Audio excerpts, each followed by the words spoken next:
Alors, vous savez tous que les deux détecteurs LIGO ont détecté quelque chose qui est interprété comme les ondes gravitationnelles émises par la coalescence de deux trous noirs situés à 1 milliard d'années-lumière de la Terre, il y a 1 milliard d'années.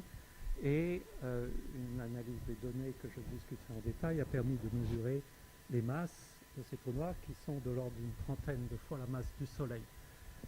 Alors, cette merveilleuse découverte expérimentale a été fondée sur tout un ensemble de travaux expérimentaux, bien sûr, depuis l'invention, que je rappellerai rapidement, des concepts de détecteurs d'ondes gravitationnelles jusqu'au développement de toute une série de technologies sophistiquées pour arriver à détecter ce signal si faible, écranter les bruits, modéliser l'interféromètre.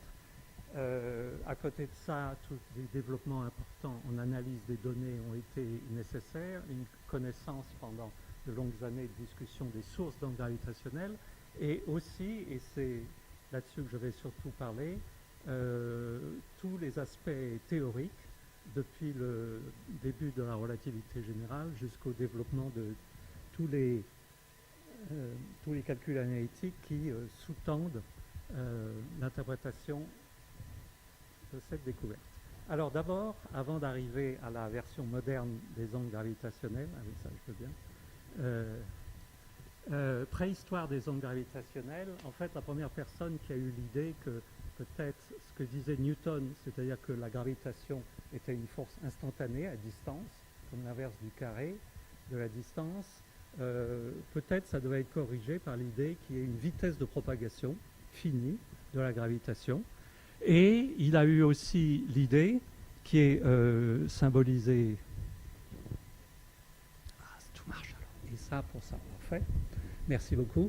Que l'on pourrait symboliser de nos jours par un diagramme, disant que si j'ai dans l'espace-temps deux masses, et si la gravitation met un certain temps à se propager, eh bien la force en 1 sur r carré ne va pas être dirigée exactement vers la position de l'objet au même instant, mais qu'il va y avoir un certain angle de décalage. Et en faisant les calculs de cet angle, avec un calcul à l'ordre le plus bas, il en a conclu qu'il y avait des effets, et que les effets dans les systèmes binaires, comme par exemple celui de la Lune autour de la Terre, allaient être de créer une accélération séculaire du mouvement de ce système binaire ou de la planète. C'est-à-dire accélération séculaire, ça veut dire que la fréquence orbitale est de plus en plus grande ou que la période orbitale diminue de façon régulière. Bien. Or, il a trouvé une explication. On observe en fait une accélération séculaire du mouvement de la Lune, mais au début, il pensait que ça permettrait d'expliquer ça. Mais comme après, il a trouvé un phénomène de mécanique céleste qui expliquait ça, il en a mis une limite supérieure sur la vitesse de propagation de la gravitation, qui était 7 millions de fois la vitesse de la lumière. Et pendant longtemps, en mécanique céleste, les gens ont dit, bon, la gravitation, peut-être elle se propage, mais en tout cas, à une vitesse beaucoup plus grande que la vitesse de la lumière. Cette idée a été reprise en juin 1905 dans l'article de Poincaré sur ce qui allait devenir dans les mains d'Einstein, indépendamment, bien sûr, ce qu'on appelle relativité restreinte, dans lequel il introduit une classe générale. Bon, il introduit le groupe de Poincaré, il introduit une meilleure vision des travaux de Lorentz, il introduit l'espace-temps, et il introduit le concept d'onde gravifique aussi, en disant, bon, je peux faire maintenant des théories relativistes de la gravitation, où au lieu d'avoir une force en 1 sur r carré instantanée, j'écris des lois invariantes de Poincaré, entre guillemets, et comme il connaît bien le travail de Laplace, il dit, ah, mais est-ce que du coup il y a quelque chose de faux, parce que dans ces théories-là, ça se propage à la vitesse de la lumière, quoi que j'écrive, donc Laplace, etc. Et tout de suite, il dit non, mais en fait, il n'y a pas d'incompatibilité parce qu'il trouve que les premières corrections à la loi de Newton sont au moins en V sur C au carré. Et dans ce cas-là, la vitesse de propagation de la gravitation peut être la vitesse de la lumière parce que Laplace, en fait, avait intuitivement supposé, enfin, dans son calcul, que c'était le premier ordre en V sur C. C'est pour ça qu'il avait une limite bien meilleure. Je ne rentre pas dans les contributions ultérieures de Max Abraham en 1912-1913 et on arrive là où Étienne nous a amené, c'est-à-dire en novembre 1915. Ça, ce sont des calculs d'Einstein dans les années 1912. On a aussi le notebook d'Einstein de tous ses calculs en 1912, où d'ailleurs, contrairement à ce qu'on disait sur Hilbert, etc. Par exemple, le fameux facteur -1,5 dans les équations d'Einstein était déjà connu d'Einstein en 1912 en fait, mais le problème d'Einstein c'était d'arriver, il avait plusieurs requirements à mettre ensemble, beaucoup en fait, et il n'arrivait pas à tout faire avec le tenseur de Ricci, dont il savait qu'il existait, et donc il a abandonné ce qu'il avait déjà trouvé en 1912. Je rappelle aussi que Einstein, parce qu'on a vu un incident lié à la guerre de 14-18 que Findlay-Freundlich n'a pas pu faire la mesure de déflexion des étoiles pendant l'éclipse d'août 1914, mais en 1914-1915, un autre collègue d'Einstein, Karl Schwarzschild, lui est aussi engagé, enfin il n'avait peut-être pas le choix, il était officier au front de l'Est, qui est un front assez calme en fait, et Einstein lui a envoyé les épreuves de son article, et du coup, il obtient la première solution exacte des équations d'Einstein, qu'on appelle aujourd'hui trou noir de Schwarzschild, on y reviendra après. L'article fondateur qui définit en fait ce qu'on appelle aujourd'hui onde gravitationnelle, la théorie d'Einstein, c'est un article de juin 1916 qui contient quelques erreurs, pas si négligeables que ça, qui ont été essentiellement corrigées dans un deuxième article qui lui s'appelle Sur les ondes gravitationnelles, de 1918 d'Einstein. Alors, mini-cours en intransparence sur les ondes gravitationnelles dans la théorie d'Einstein.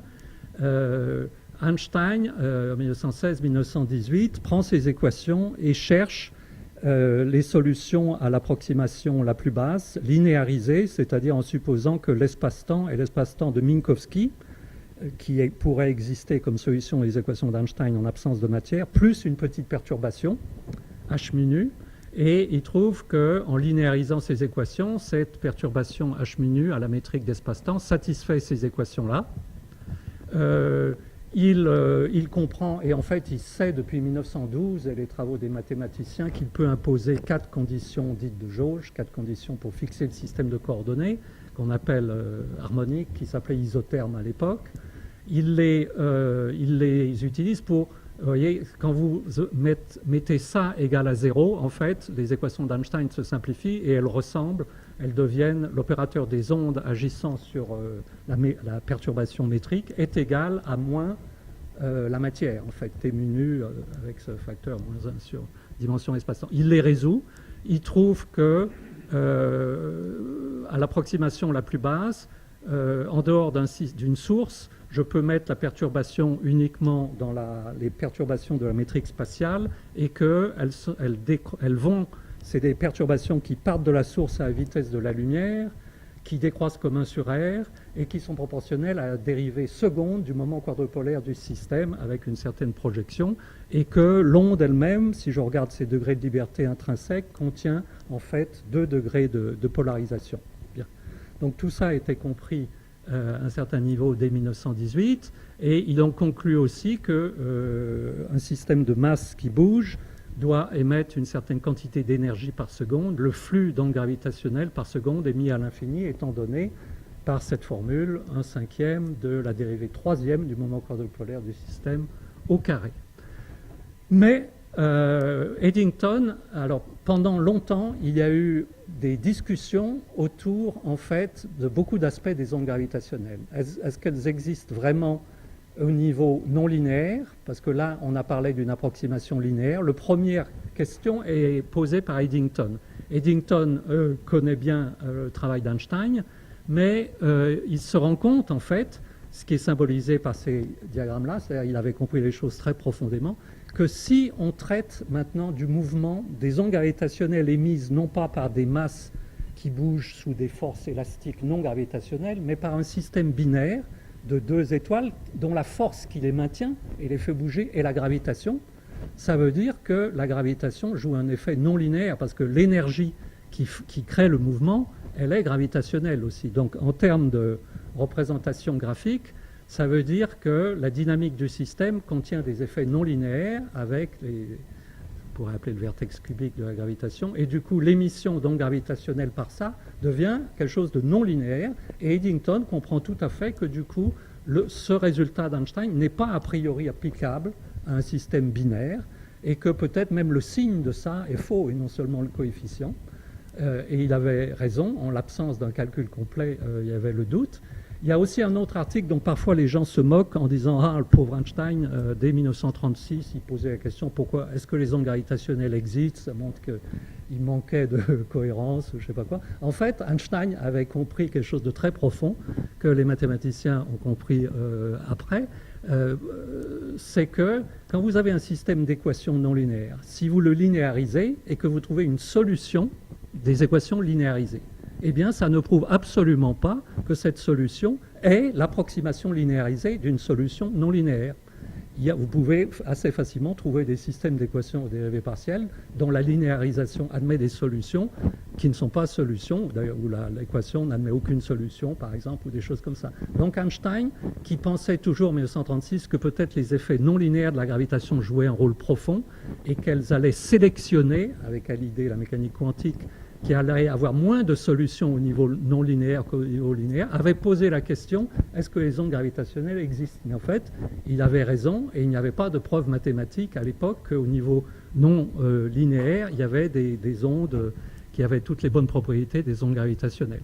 Une autre contribution importante est celle de Landau-Lifshitz, qui a apporté le premier argument pour montrer, en tenant compte des non-linéarités, à un niveau approximatif, mais intuitivement en disant ça doit marcher comme ça, que cette formule d'Einstein sur le flux émis par un système binaire doit marcher pour un système binaire.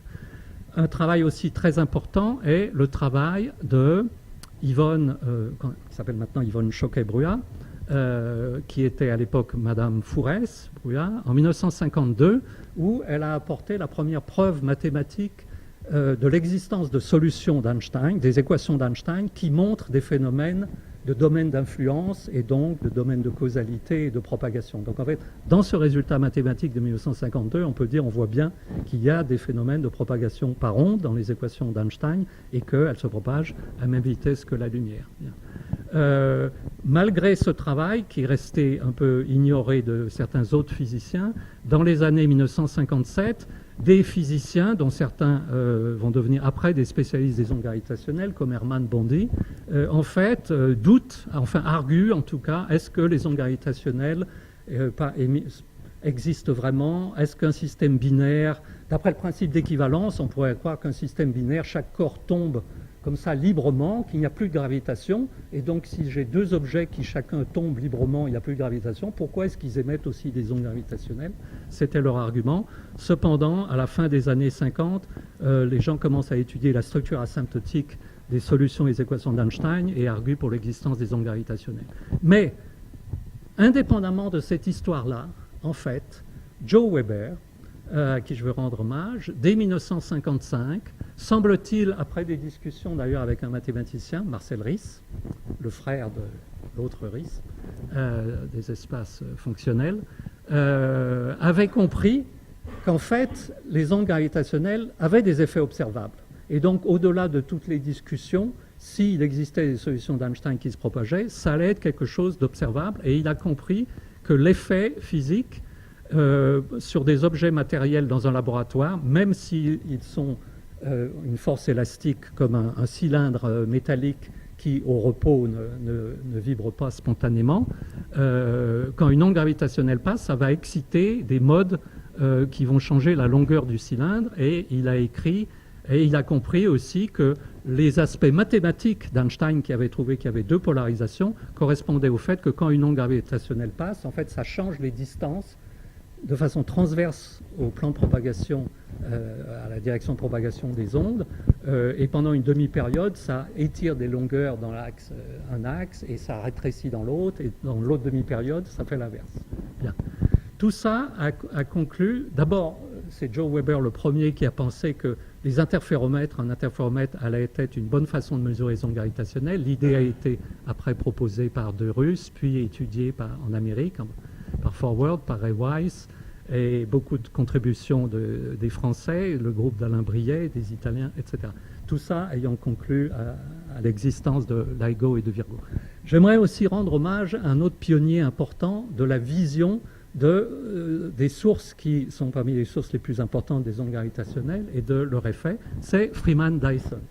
Le célèbre Freeman Dyson, of QED fame, En 1960, d'abord, c'est Dyson qui avait invité Joe Weber à visiter l'Institute for Advanced Study en 1955. Et du coup, il avait discuté avec Joe et il s'est intéressé, bon, qu'est-ce qu'on pourrait voir, quelle source éventuelle d'ondes gravitationnelles. Et c'est lui qui a poussé un exercice qui est un exercice du Landau-Lifshitz, c'est-à-dire dans l'édition de Landau-Lifshitz, qui en russe date de 1941, en anglais était traduite en 1951. C'est le livre Théorie des champs de Landau-Lifshitz. Il y a un exercice qui reprend le calcul d'Einstein et qui dit prenez un système binaire, 2 étoiles, calculez le flux d'énergie émise. Et le but de cet exercice, c'est que l'étudiant qui fait ça, qui met des chiffres à la fin, en conclut, c'est tellement petit que c'est totalement négligeable. Donc le but de l'exercice n'est pas écrit noir sur blanc, mais implicitement, c'est pour dire que ça n'a aucun intérêt, ça n'a aucune connexion au monde réel. Mais Dyson, lui, a eu l'idée, donc quel est l'exercice?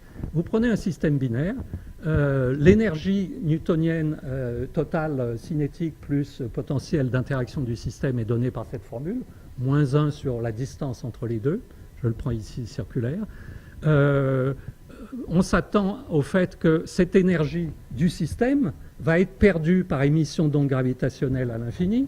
Or, Einstein nous a donné une formule, améliorée par Landau-Lifshitz, mais c'est finalement la même formule que j'ai écrite, qui dit que le flux d'énergie, qui doit donc être la perte d'énergie par seconde, est donné par quelque chose qui est ça, 1 sur la distance à la puissance 5.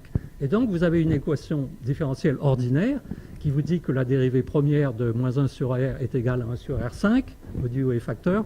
N'importe qui ici peut le résoudre en une seconde. Et vous trouvez que cette solution est telle que la 4e puissance de la distance va décroître linéairement par rapport au temps. Alors, si vous calculez effectivement la décroissance de la distance, et maintenant, pour un système très séparé, c'est négligeable, c'est petit, mais si vous attendez suffisamment, ce que ça vous dit, c'est que la distance entre les deux corps va tendre vers 0, c'est-à-dire que les deux corps perdent de l'énergie sous forme d'ondes gravitationnelles, donc se rapprochent, donc tournent de plus en plus vite, donc émettent de plus en plus d'ondes gravitationnelles, et donc ça fait boule de neige et catastrophe. Et à la fin, si vous prenez aussi les mêmes formules d'Einstein qui vous disent bon, ça émet une onde quasi sinusoïdale, mais en fait, ça vous dit que l'amplitude de cette onde va croître, la fréquence va croître, et formellement, quand les deux corps tombent l'un sur l'autre, ça tend vers l'infini tout ça. Et donc, Dyson en conclut que à la fin, il va y avoir un flash intense, comme il dit, d'une intensité inimaginable au moment de la coalescence des deux objets. Et il applique ça aux objets qui, en 1963, n'étaient reconnus d'ailleurs comme existants dans le monde réel par personne, qui étaient les étoiles à neutrons, parce que jusqu'à la découverte des pulsars, personne ne croyait que les étoiles à neutrons existaient dans l'univers réel. Mais Freeman avait une vision, et donc il a dit je prends les objets les plus compacts, et 2 étoiles à neutrons, ce truc-là va aller jusqu'à la coalescence qui va émettre une quantité fantastique d'ondes gravitationnelles, et il finit sa phrase en disant il faudrait que les expériences du type de Weber surveillent pour l'existence de ça. Prochaine étape importante, ça a été la découverte des pulsars binaires par Russell Hulse et Joe Taylor à l'été 1974, et là, souvent les gens disent oui, les pulsars binaires c'était pas mal, mais c'était juste une preuve indirecte de la réalité des ondes gravitationnelles. Je m'oppose à ça parce que, en fait, comme on l'avait démontré à l'époque avec Nathalie Deruel, ce qui se passe dans les pulsars binaires, c'était la vieille idée de la place de Poincaré et d'Eddington, c'est-à-dire ce que vous mesurez, c'est la période orbitale d'un système. Et si dans un système comme ça, et à l'époque on a résolu les équations d'Einstein jusqu'à ce qu'on appellerait en théorie des champs 2 boucles, c'est-à-dire tous les diagrammes d'interaction non linéaires qui tiennent compte du fait qu'il y a un propagateur de la gravitation retardé, c'est-à-dire que la gravitation met un certain temps, il s'agit de 2 objets, séparés de 300 000 km, la force gravitationnelle met un certain temps à se propager, elle interagit avec elle-même de façon non linéaire, et tout ça, quand vous calculez les choses, ça vous donne un rétrécissement de la période orbitale donné par cette formule. Donc là, vous n'avez pas besoin de dire perte d'énergie à l'infini, flux d'ondes gravitationnelles, c'est un calcul direct. Et cette formule-là, vous comparez aux données observables et ça colle parfaitement. Donc en fait, vous avez une preuve directe que la gravitation s'est propagée à la vitesse de la lumière. Par exemple, si vous changez la vitesse de la lumière dans le calcul, vous trouvez qu'elle est égale à 300 000 km par seconde à 10-3 près. En plus, Ces systèmes nous donnent l'existence de systèmes binaires d'étoiles à neutrons, donc l'existence de sources d'ondes gravitationnelles. Et en plus, je n'ai pas le temps d'insister, mais il y a 11 tests de la gravitation einsteinienne en champ fort qui ont été obtenus par comparaison de la théorie de l'observation là-dedans. Donc, ça nous donne confiance que la théorie d'Einstein est une bonne théorie. Je reviens maintenant à LIGO. Vous savez tous à peu près, vous savez tous ce que c'est qu'un interféromètre. Donc, les interféromètres de LIGO et de Virgo, donc il s'agit de deux grands bras interférométriques, des bras de 4 km à deux endroits aux États-Unis. Et quand une onde gravitationnelle passe, dans la plupart des angles, il y a certains angles où il y a un effet nul, mais à part quelques angles, elle a tendance à rétrécir un bras et à augmenter l'autre pendant une demi-période. Et du coup, quand vous faites des interférences et vous mesurez la différence des deux bras, différence optique, vous trouvez que cette différence est proportionnelle à l'onde gravitationnelle. Que la différence fractionnelle, delta L sur L, du chemin optique, est proportionnelle à l'onde gravitationnelle.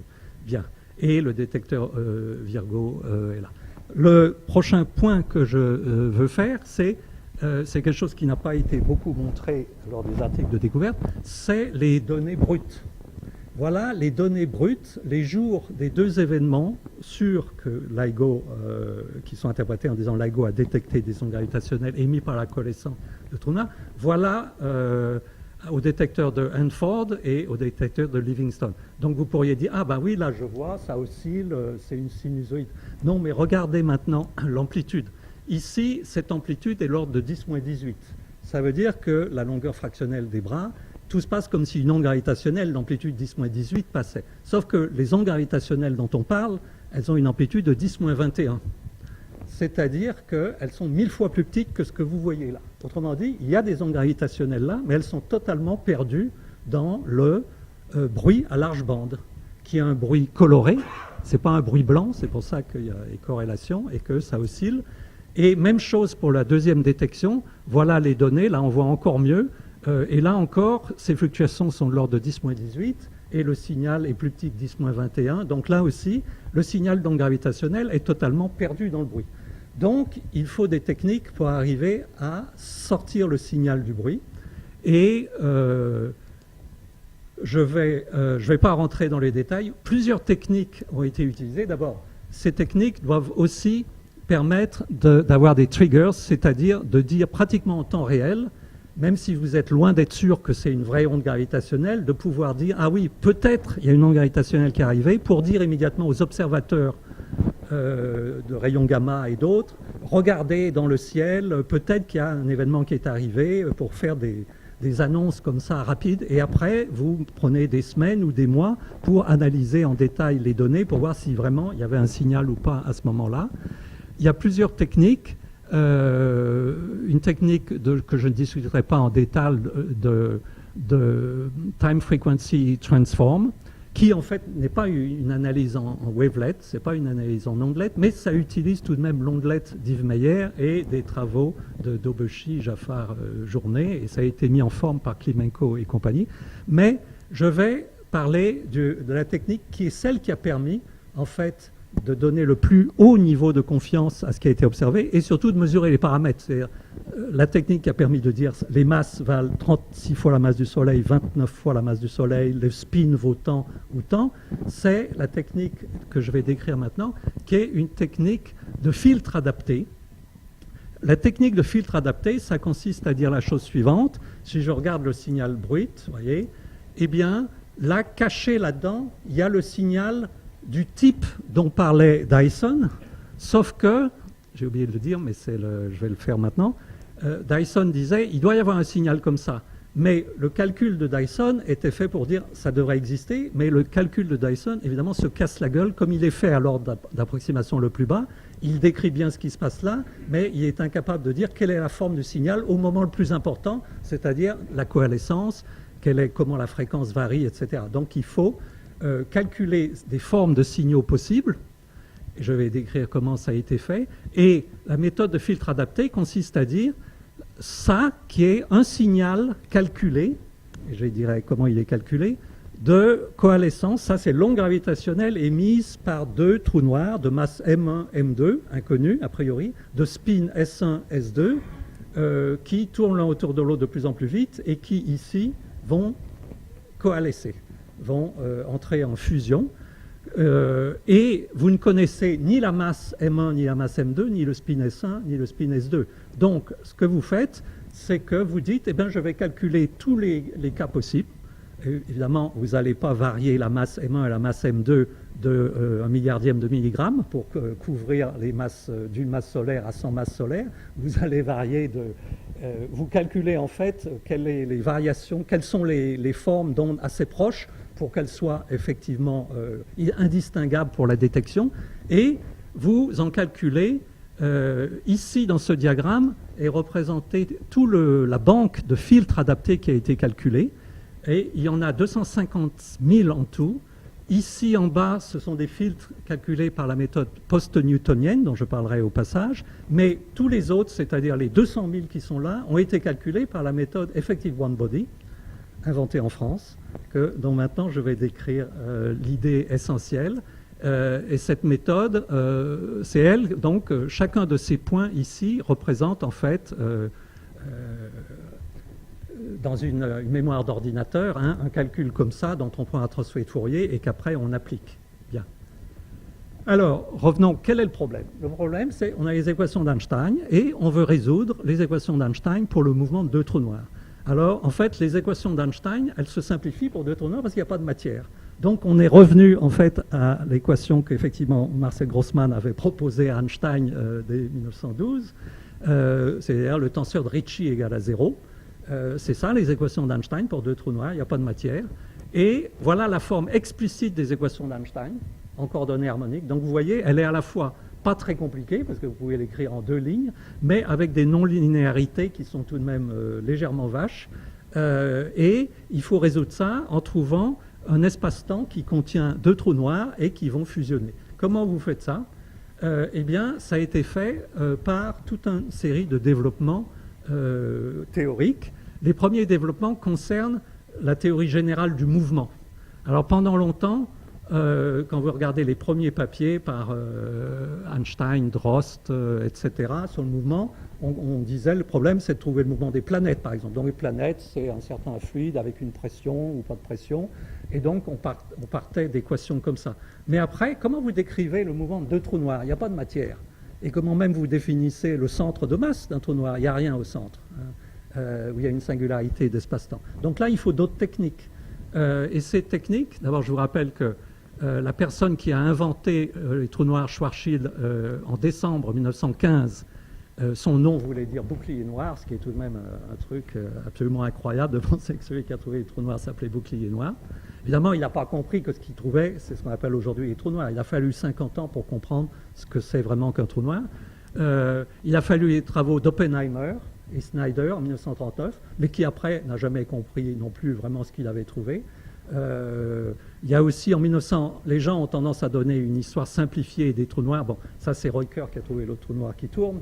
Il y a une conférence importante en 1958 où Oppenheimer représente son idée des trous noirs, l'effondrement d'une étoile, et il y a quelqu'un dans la salle qui l'attaque violemment en disant mais c'est impossible, il va se passer ci, ça va s'évaporer, il n'y aura jamais de trou noir formé, tout ce que vous dites c'est n'importe quoi. Et celui qui l'attaquait en 1958, c'était John Wheeler, c'est-à-dire celui qui inventera le nom de trou noir et qui est considéré comme l'inventeur du concept de trou noir. Donc vous voyez que l'histoire des sciences est plus subtile que ce que l'on pourrait croire.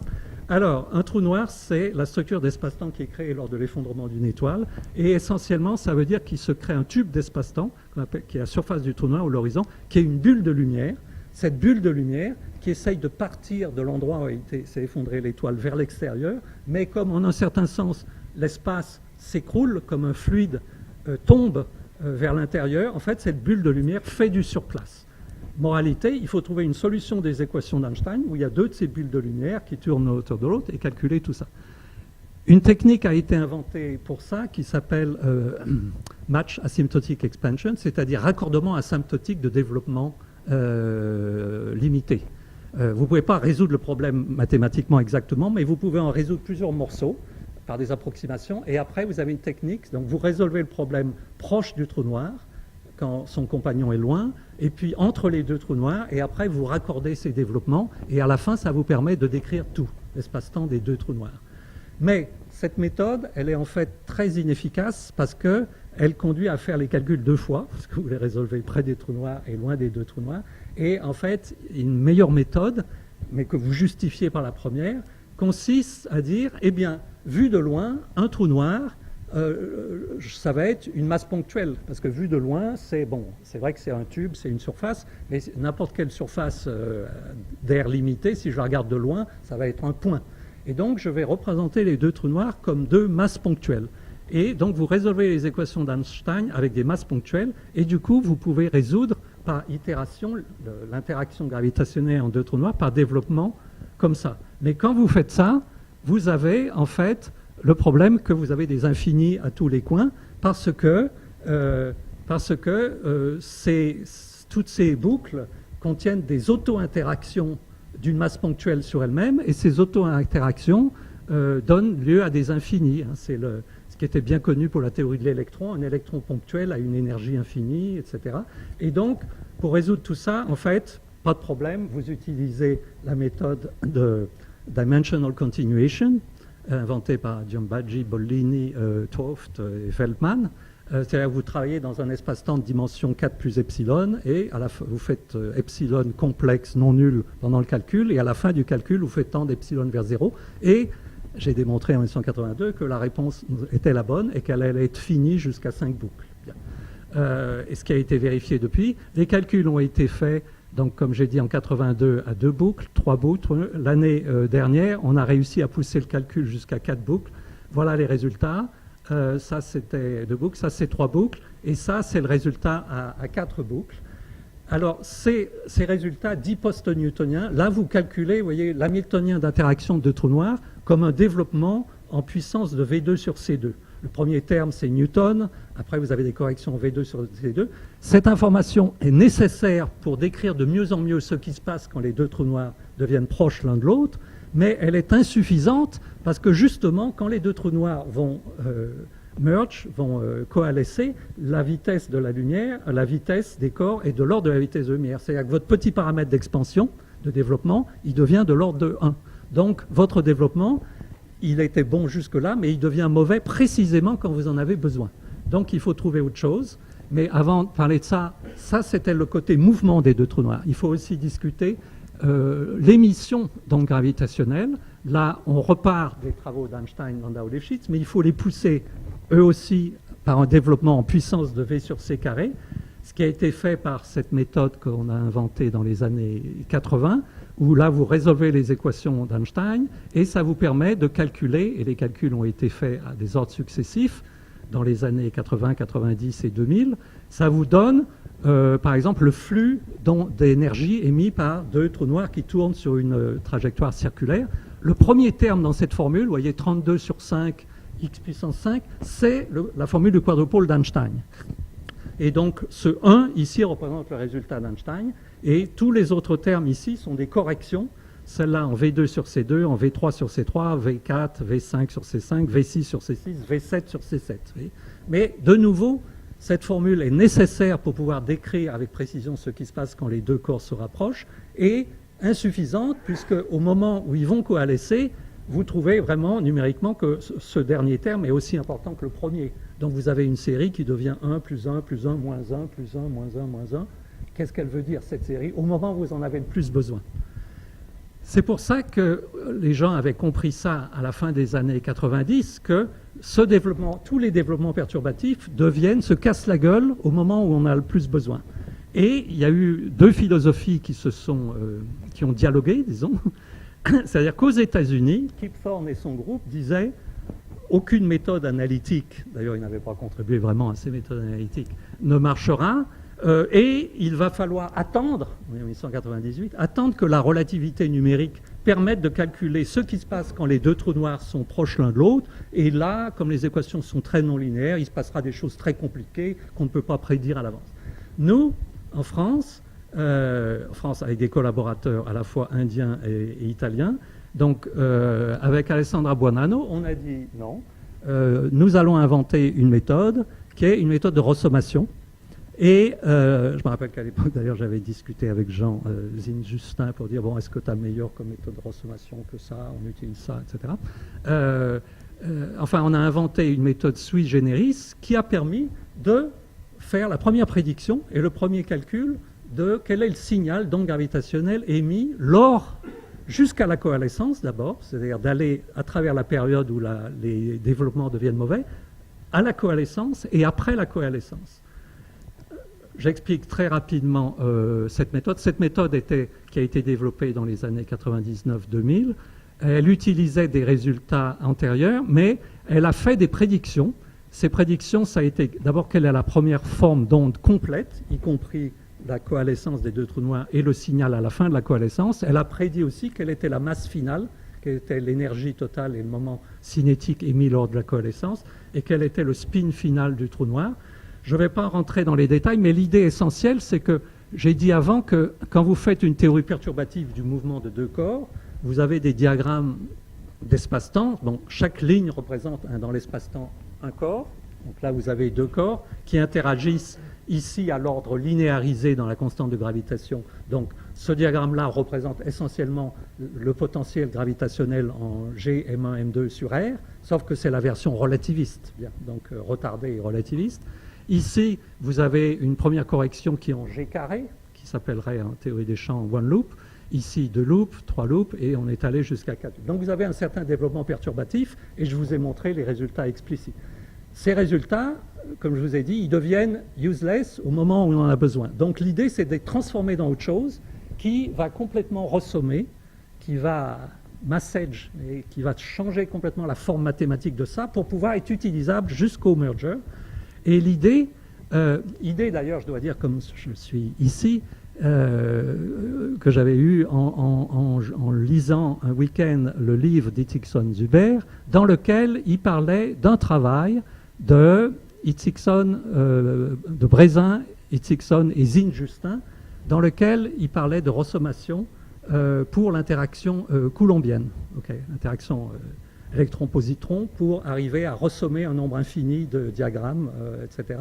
Et il proposait une idée en disant on peut le représenter comme une particule dans un champ de Coulomb extérieur. Et donc l'idée, c'est-à-dire peut-être qu'ici, on va pouvoir faire la même chose, c'est-à-dire de se dire peut-être que ce truc-là très compliqué est équivalent à une particule qui est dans un champ gravitationnel extérieur. Donc d'après Einstein 1912, effectivement, parce que c'est à Prague qu'Einstein a eu l'idée de ça, il a publié des articles déjà en 1912 là-dessus, de dire que vous avez une masse qui, à la fin du calcul, vous trouvez, va être comme dans la théorie de Newton, la masse effective est la masse mu, c'est-à-dire la masse M1, M2 sur la somme des deux masses, qu'on trouve même dans les livres que Newton avait comprises, qui se déplace dans un espace-temps de métrique G mu nu effective inconnue. Et donc le problème là, c'est est-ce que je peux trouver une métrique effective telle que cette action très simple, relativiste, est équivalente au truc très compliqué que j'ai écrit?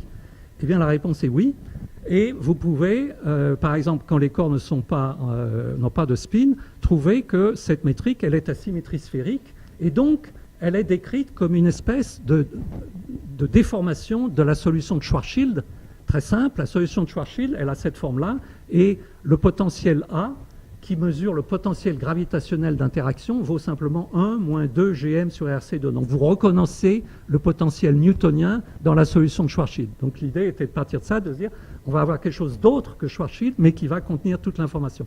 Et effectivement, par exemple, vous trouvez qu'à 3 boucles, eh bien, la fonction A qui apparaît ici, qui contient toute l'information, ça c'est tout l'hamiltonien dans le centre de masse des deux corps, à 3 boucles. Vous voyez qu'il y a une trentaine ou une quarantaine de coefficients. Et bien tous ces coefficients compliqués sont équivalents à dire que il faut que je change la solution de Schwarzschild qui est 1 moins 2 Gm sur RC2 en rajoutant une première correction qui est en Gm sur C2R au cube. En fait, il est aussi remarquable qu'il n'y a pas de correction du deuxième ordre, c'est-à-dire que c'est encore plus simple que tout ce que ça pourrait être. Et vous avez la seule complication, c'est que à 3 boucles, ici, vous avez pi carré qui intervient. Donc il y a tout de même un nombre transcendant qui apparaît, qui est là. Et vous ressommez ça, parce que quand vous le regardez, il faut le ressommer un petit peu, par padé. Vous remplacez ça par une fraction rationnelle. Vous ressommez aussi Ça, c'était la dynamique des deux corps. Vous ressommez aussi l'émission non gravitationnelle. Vous vous rappelez que l'émission non gravitationnelle, c'est la formule d'Einstein, quadrupole, plus, etc., plus, elle est mauvaise. Donc, il faut là aussi ressommer un nombre infini de log. Enfin, je n'entre pas dans les détails. Quand vous avez fait tout ça, oui, zut, ça a disparu. Ça devrait marcher. Voilà. Voilà une simulation en temps réel, Effective One Body, qui calcule, et ici vous calculez le mouvement relatif des deux corps, qui tournent l'un autour de l'autre, qui se rapprochent à cause du Gravitational Radiation Damping, et pendant ce temps-là, la même méthode, Effective One Body, calcule l'onde émise, et vous allez calculer ça jusqu'à la coalescence, y compris la coalescence, et en rajoutant le signal post-coalescence. Le signal post-coalescence, voilà, qui est rajouté ici, qui est calculé à partir du reste. Donc tout ça est complètement analytique, est une fonction des deux paramètres M1, M2 et du spin S1, S2. Donc cette méthode, c'est celle qui a été utilisée pour calculer les 250 000 formes d'ondes qui ont été utilisées par LIGO pour mesurer les choses. Donc le premier calcul a été fait en 2000, montrant cette forme d'onde publiée en 2000, et après, en quelques années, on a montré qu'on pouvait l'étendre au cas spinning. Ça, c'était en 2000, c'est-à-dire 5 ans avant que la relativité numérique existe. À l'époque, on pouvait comparer à rien, il n'y avait pas de calcul numérique. Les premiers calculs numériques ont commencé, d'abord, ils étaient fondés sur des résultats mathématiques où l'école française a beaucoup contribué, avec Georges Darmois, André Lichnerowitz et Madame Choquet-Brouillard. Il a fallu 30 ans de calcul numérique. On pourrait se dire, bon, avec toutes les méthodes numériques, vous mettez les équations d'Einstein sur ordinateur, ça va bien marcher. Okay, et bien pendant 30 ans, les gens ont fait ça, et le code crachait, alors que les trous noirs avaient à peine commencé de faire une orbite. Et un dixième d'orbite, le code crachait. Parce qu'il y a des instabilités cachées dans les équations d'Einstein, et qu'il est difficile d'écrire les équations d'Einstein sous une forme sans instabilité pour le mouvement de deux trous noirs. Le premier calcul a été fait par un jeune postdoc à Caltech. Ça, c'est le premier résultat, calculé en 2005. Vous voyez que ça, c'est les barres d'erreur quand vous changez la résolution, donc ce n'était pas très précis. Ça a été amélioré. Ça, en 2007, c'est la première comparaison entre les calculs numériques de l'époque et la méthode Effective One Body, purement analytique, qui prédisait les choses. Et en fait, vous voyez, ça, c'est la façon dont la fréquence augmente pendant le merger. Et après le merger, vous voyez que la méthode Effective One Body, à la fois avait attrapé l'essentiel de la physique, du merger et du post-merger, mais en même temps, on voyait clairement qu'il y avait des choses qui n'étaient pas parfaites, loin de là, et qu'on pouvait maintenant utiliser les résultats numériques pour améliorer la méthode analytique. Ça a été fait à partir du moment où, par exemple, le groupe de Caltech-Cornell a pu calculer des ondes de coalescence de binaires de trous noirs de haute précision, qui permettait d'avoir des données numériques. Et c'est ça qui a donné lieu à la méthode qu'on appelle EOB-NR, c'est-à-dire Effective One Body Numerical Relativity, qui utilise des informations de relativité numérique pour améliorer la méthode analytique. Ce qui a été développé en parallèle à quelques kilomètres d'ici, et par donc mon postdoc Alessandra Buonanno, qui est allé aux États-Unis dans l'intervalle et qui a travaillé parmi les Américains. Je donne juste un exemple de ce que ça veut dire d'améliorer un truc analytique tout en restant analytique, mais en utilisant des résultats numériques.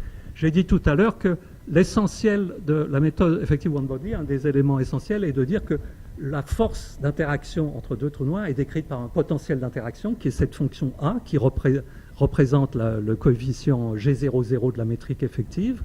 Et maintenant, j'ai représenté GM sur C2R par U simplement. Vous voyez, c'est le nombre sans dimension. Donc 1 moins 2U, c'est la solution de Schwarzschild. 1 moins 2U plus 2nu cube, ça c'est le calcul à 3 boucles. Ça, c'est le calcul à 4 boucles. Okay, donc tout ça, c'est analytique. Et maintenant, ce que vous faites, c'est que vous dites, mais au-delà de ce calcul analytique à 4 boucles, aujourd'hui, on ne peut pas faire le calcul à 5 boucles. Et d'ailleurs, en fait, ça ne vaudrait sans doute pas le coup de le faire. Ce que vous pouvez dire, c'est qu'il va y avoir des termes supplémentaires au-delà, qui ne sont pas calculés analytiquement. Et ce que vous allez faire, vous allez mettre un nombre arbitraire, là, et vous allez fitter, vous allez, comment est-ce qu'on dit en français, ajuster, merci, vous allez ajuster les prédictions analytiques où vous mettez ici un nombre à la main au calcul purement numérique jusqu'à ce que vous trouviez, si vous arrivez à le trouver, une valeur, vous voyez, NR-tuned, c'est-à-dire ajustée aux données numériques, mais qui est dans un format analytique.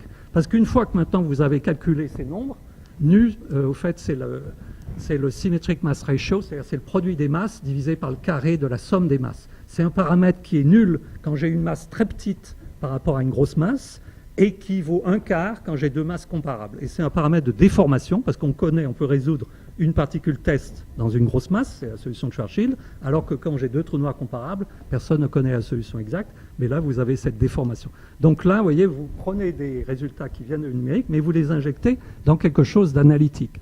À la fin, d'ailleurs, vous trouvez que cette fonction A, ce potentiel d'interaction pour deux trous noirs, ça serait le potentiel d'interaction de Schwarzschild, 1 moins 2m sur R, et que tous les effets analytiques à 3 boucles, par exemple, donnaient la courbe verte, et les meilleures données actuelles qui utilisent les meilleures données numériques donnent ces courbes bleues ou rouges, qui sont très voisines, en fait, de ce qui avait été calculé dès 2000. Donc, vous voyez, c'est sans doute grâce à ça que cette méthode est très bonne, parce que l'analytique incorpore l'essentiel de ce qui est contenu dans la solution exacte des équations d'Einstein. Et vous voyez ça aussi ici.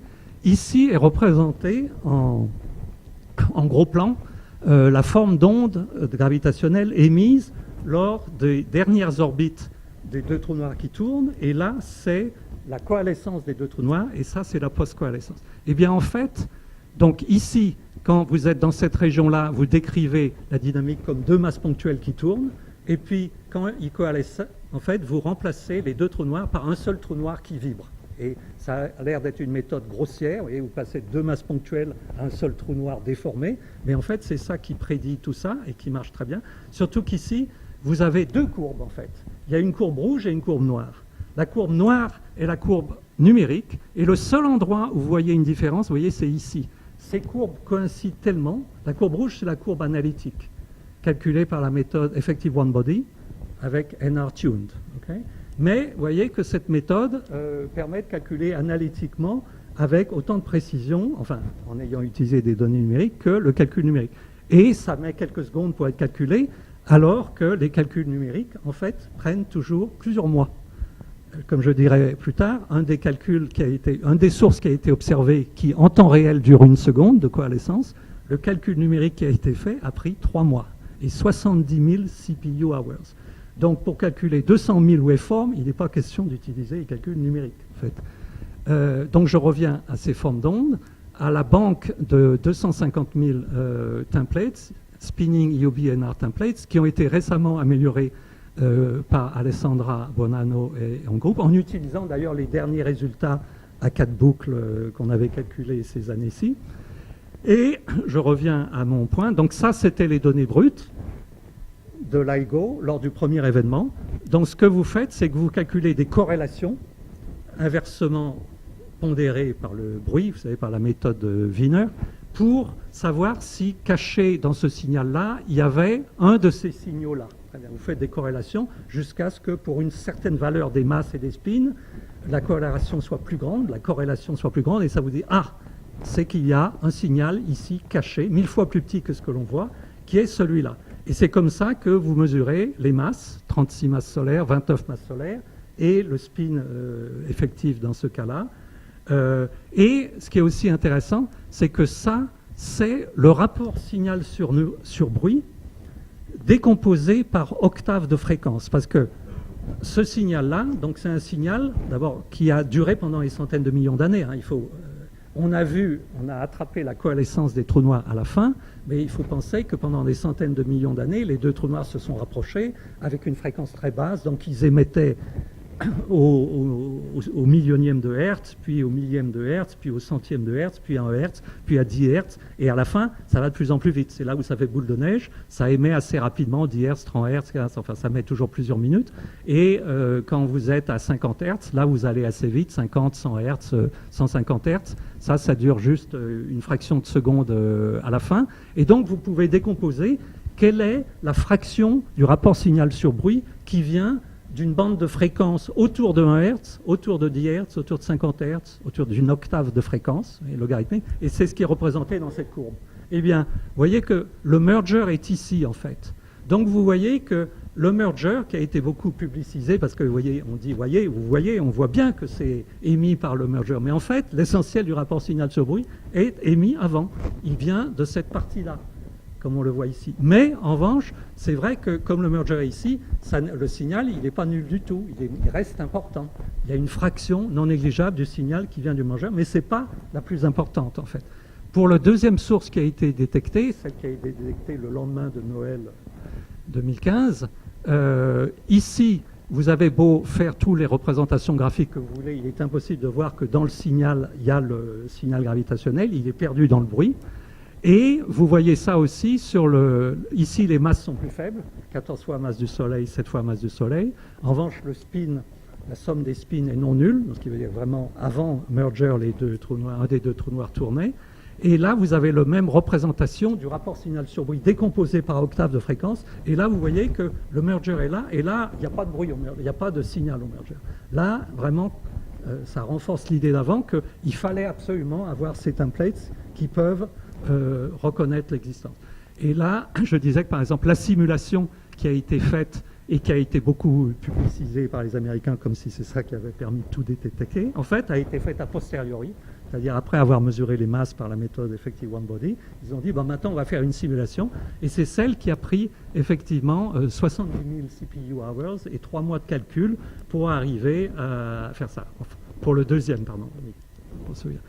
Conclusion. Grâce à l'observation des détecteurs LIGO et toute l'analyse des données a été faite par la collaboration entière LIGO et Virgo ensemble, qui co-signent les articles de découverte. On a vu pour la première fois la prédiction fondamentale de la théorie d'Einstein que l'espace est en fait un milieu élastique et que l'espace est une structure élastique, un champ qui a des modes de vibration. On a vu ces modes de vibration qui sont les ondes gravitationnelles passées sur Terre. On a aussi finalement la première preuve tout à fait directe que les trous noirs existent, parce que les preuves, l'évidence, comme on dit en franglais, observationnelle que les trous noirs existaient dans les sources X binaires, etc., restait indirecte, puisqu'on n'avait jamais vu l'horizon des trous noirs. Donc ça consistait à dire vous avez un système binaire, il y a une des deux masses qu'on ne voit pas et qui est très grande, plus grande que 10 fois la masse du Soleil, elle est très compacte, donc sans doute c'est un trou noir. Là, on a vu des choses qui sont plus directement liées aux deux horizons et à la coalescence des deux horizons, même si on n'a pas encore testé en profondeur ça. Donc comme je l'ai discuté en détail, les méthodes combinées analytiques et numériques et le fait qu'on avait une prédiction théorique du signal a été essentiel par la méthode de filtrage adapté pour pouvoir être sûr de ce qu'on a vu et extraire les masses du signal. Dans le futur, on va observer, et je pense que avant l'été, la collaboration LIGO devrait annoncer de nouvelles découvertes. Ils ont des triggers qu'ils ont vus et ils n'ont pas encore laissé filtrer beaucoup d'informations, mais en tout cas, je pense qu'il y a une source solide qui va être annoncée bientôt. Et dans le futur, quand on aura des... Dans le futur, voilà, parce que pourquoi on a vu des trous noirs de 30 masses solaires? Personne, en fait, ne s'attendait, personne dans la collaboration LIGO. Il y avait des groupes d'astrophysiciens, en particulier polonais, Belczynski, Bulik et compagnie, qui avaient prédit que sans doute la première source que verrait LIGO, c'était des trous noirs entre 30 et 80 masses solaires. Mais personne n'avait cru à leurs prédictions, c'était fondé sur certains modèles astrophysiques, mais maintenant qu'on a vu ça, il y avait sans doute du vrai là-dedans. Et si on prend à la fois les sources observées et ce type de prédiction, quand LIGO Virgo aura atteint la sensibilité ultime, dans 4 ans, quelque chose comme ça, c'est-à-dire une sensibilité 3 fois meilleure que celle d'aujourd'hui, ils verront chaque jour une coalescence de binaires de trous noirs. Oui, chaque jour. Et on dira des trous noirs, 30 masses solaires, 50, 40, 20, 10, etc., tous les jours. Et on espère aussi, surtout bientôt, observer les coalescences du type dont parlait Freeman Dyson, c'est-à-dire une coalescence de binaires d'étoiles à neutrons. Parce que quand vous avez une binaire d'étoiles à neutrons, il y a des effets supplémentaires. Chaque étoile à neutrons déforme par effet de marée l'autre étoile à neutrons. L'intensité de cette déformation est mesurée par ce qu'on appelle un nombre de Love, un nombre tidal, et ce nombre dépend de l'équation d'état de la matière nucléaire à l'intérieur de l'étoile à neutrons, donc de matière nucléaire à haute densité. Donc là, et on a déjà fait les calculs, et d'ailleurs, voilà, dans la méthode Effective One Body, vous pouvez inclure des étoiles à neutrons et des effets de marée. Donc vous allez pouvoir mesurer des effets, connaître des choses nouvelles sur l'équation d'état de la matière nucléaire. On espère que peut-être on verra un fond d'ondes stochastiques, d'ondes gravitationnelles, soit par LIGO, soit par les détecteurs dans l'espace après LISA, soit par des timings de pulsars, de chronométrage de pulsars, de réseaux de pulsars. On peut espérer que l'on puisse voir des cordes à taille cosmique, mais qui pourraient être les cordes fondamentales de la théorie des cordes, ou les sous-cordes d'une théorie des champs intermédiaires. Bien. Et ces cordes, comme on l'avait calculé avec Alex Vilenkin, émettent des bursts d'ondes gravitationnelles, des bouffées à haute fréquence d'ondes gravitationnelles qui peuvent être visibles à très grande distance. Et dans le futur, sur la Terre entière, il va y avoir, à part les 3 détecteurs LIGO-Virgo, un détecteur au Japon qui devrait fonctionner à partir de 2018, je crois, un détecteur en Inde qui a été un des bras d'interféromètre de LIGO qu'ils ont donné aux Indiens, mais maintenant il reste à construire tout autour de l'interféromètre, qui devrait marcher en 2019 ou des choses comme ça. Des versions à plus haute sensibilité après, par exemple sous terre, dans des tunnels, des choses comme ça, des versions dans l'espace. Donc, vous voyez, la science d'observation des ondes gravitationnelles et une nouvelle connaissance de l'univers est juste en train de démarrer et elle est partie pour des dizaines et des dizaines d'années. Merci.